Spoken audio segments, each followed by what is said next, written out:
résultats provisoires, il fixe ses priorités et promet de réconcilier les citoyens et les citoyens sénégalais. Eux, qu'attendent-ils du nouveau président? Vous les entendrez dans ce journal. Voilà pour les titres. Le développement, c'est dans une poignée de secondes.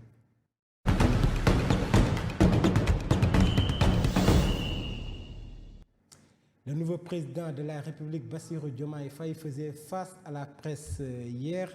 Il a décliné ses projets pour le pays. Il promet aussi d'être un président qui va réconcilier les Sénégalais. Je vous propose de le suivre au micro d'Alioune Badara Diatta et Ben Moussa Diallo. Je m'engage à gouverner avec humilité, dans la transparence, à combattre la corruption dans toutes les échelles, à toutes les échelles. Je m'engage à me consacrer pleinement à la refondation de nos institutions et au renforcement des fondements de notre vivre ensemble.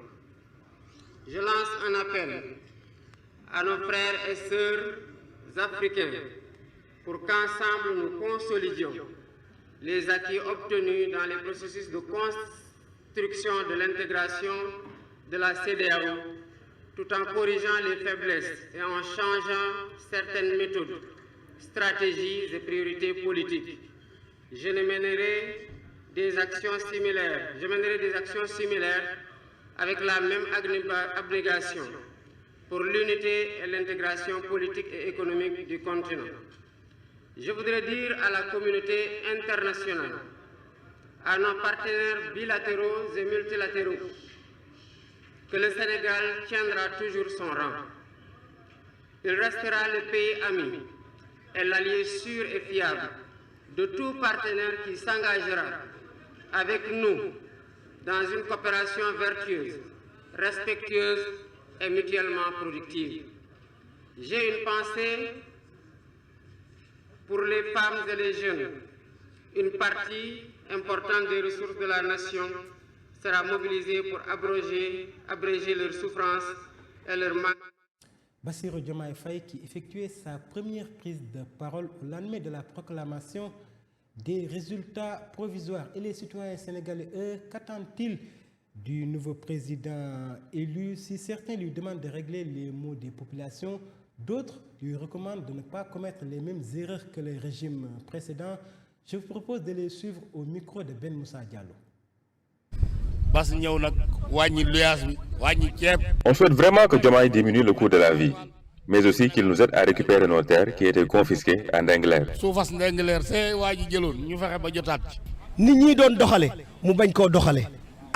Qu'il vérifie son entourage et ne pas faire comme le régime précédent.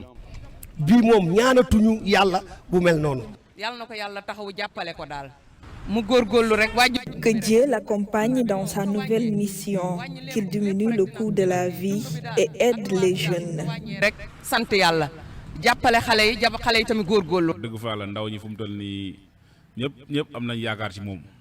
Les jeunes ont épousé son projet, donc qu'il aide les jeunes. Nous lui souhaitons plein succès dans cette nouvelle mission qui ne sera pas de tout repos.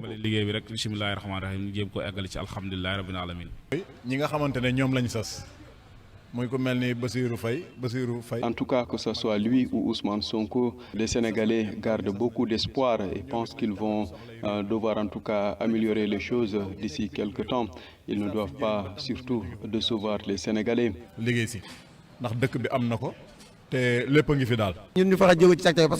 Nous, les conducteurs de moto tchak-tchak, nous sommes dans le dénuement. Il doit nous appuyer ou nous trouver un meilleur emploi. Nous sommes vraiment fatigués. Le président Diomaye doit nous aider. Nous les femmes, nous peinons à joindre les deux bouts. C'est vrai, durant les vacances, nous sommes des étudiants, nous faisons juste ce métier à nos heures perdues. Diomaye n'a pas droit à l'erreur. Le pays regorge beaucoup de ressources. On parle de pétrole et de gaz, donc il a toutes les cartes en main pour pouvoir réussir son mandat. Encadré. C'est les biens publics. En tout cas, les attentes sont nombreuses. Qu'il règle le plus vite les priorités. Le peuple a longtemps souffert.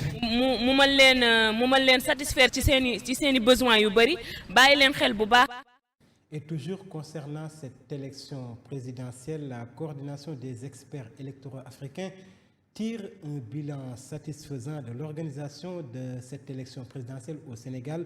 Au nombre de 22, ils ont fait quelques recommandations pour les élections à venir. Ils faisaient face à la presse ce matin. Je vous propose de les écouter au micro de Amadou Tidiane Gaye et Sidi Ndaw. Je dirais simplement et purement que le peuple sénégalais est un peuple vaillant, un peuple qui ne tombe pas. Parce que beaucoup de pays africains, certains occidentaux ont cru que le Sénégal a glissé et le Sénégal ne pourra pas se relever. Nous avons vu un peuple mature en politique, un peuple qui sait aussi se ressaisir, et c'est ce même peuple qui a surpris les Africains, la communauté internationale, en organisant l'élection, une élection inédite, dans de très bonnes conditions d'organisation.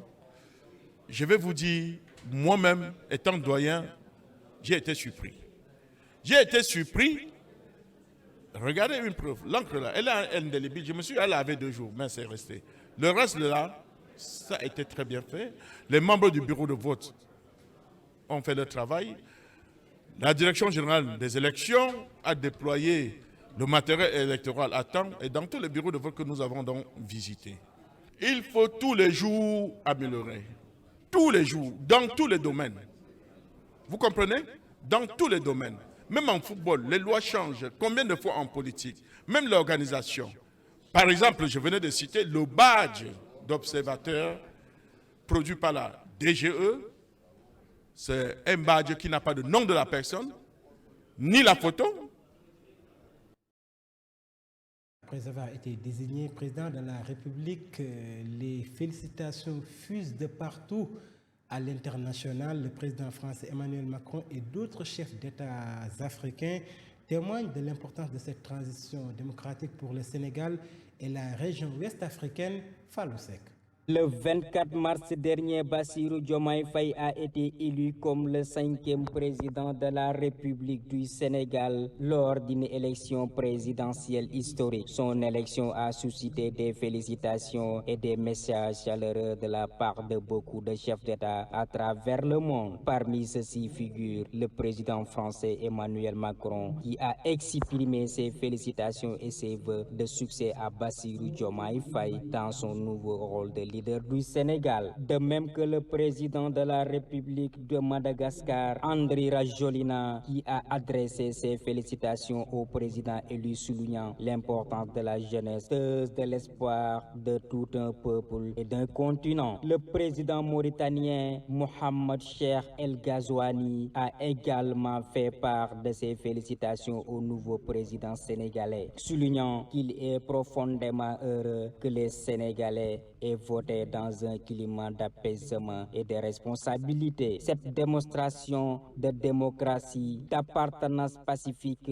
est une fierté pour l'Afrique. Omoro Sissoko Ambalo, président de la République de Guinée-Bissau, a également félicité Bassirou Diomaye Faye pour son élection à la présidentielle du Sénégal. Il lui souhaite un mandat de plein de pays et de prospérité et de progrès. L'homologue de la Guinée, Mamadi Doumbouya, a adressé ses félicitations au nouveau président du Sénégal, soulignant au nom du peuple souverain de la Guinée et au nom de son personnel. Parle de la maturité et de sens élevé, responsabilité du peuple sénégalais pour porter sa confiance à la jeunesse. Ces messages de félicitations témoignent de la reconnaissance internationale de l'élection de Bassirou Diomaye Faye, de l'espoir qu'elle suscite pour l'avenir du Sénégal et de la région ouest africaine dans son ensemble. Le successeur de Macky Sall prendra fonction le 2 avril prochain.